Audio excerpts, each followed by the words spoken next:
সৎভাবে থাকলে, সৎ পথে থাকলে, সৎ নীতিতে থাকলে অনেক কষ্ট হয়, কিন্তু ভালো থাকা যায়।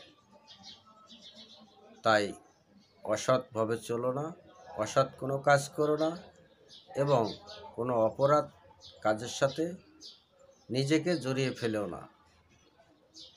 কারণ তুমি যদি ভালো থাকো, সুস্থ থাকো এবং সৎ থাকো, তোমাকে স্বয়ং সৃষ্টিকর্তাই তোমার পথ দেখিয়ে নিয়ে যাবে।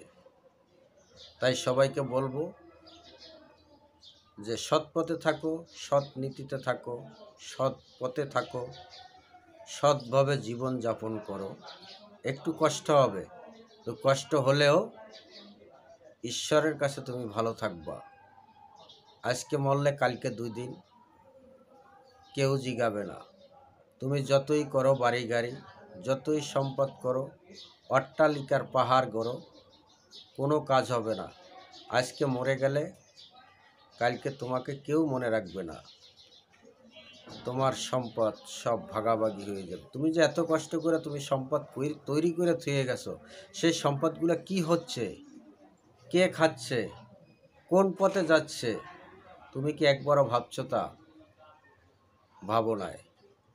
তাই সকল বন্ধুদের বলবো একটা কথাই, যে সৎ পথে থেকে ডাইল ভাত খেয়ে বেঁচে থাকো, লবণ ভাত খাও, একবেলা খাও, তাও শান্তি। কিন্তু অসৎভাবে তুমি কোরমা পোলাও বিরিয়ানি খাও, শান্তি নাই। তুমি কি করছো, কি করো নাই, সব কিছুর হিসাব দিতে হবে মৃত্যুর পরে। আমরা সবাই একদিন মরব। কথায় আছে, জন্মিলে মরিতে হবে, মরণ ছাড়া নাই উপায়। তো আমরা যে আমাদের এই পৃথিবীতে পাঠাইছে, এত কিছু যার জন্য আমরা করতে পারতেছি, আমাদের হাত দেশে, পাও দেশে, আমাদের বুদ্ধি দেশে, চোখ দেশে দেখার জন্যে। তো আমরা সবাই ঈশ্বরের জন্য কিছু করব এবং মৃত্যুর পরে যাতে তার কাছে যে কিছু বলতে পারি যে না, হে স্বয়ং সৃষ্টিকর্তা, তোমার জন্য আমি এই করছি, আমার নিজের জন্য কিছু করছি।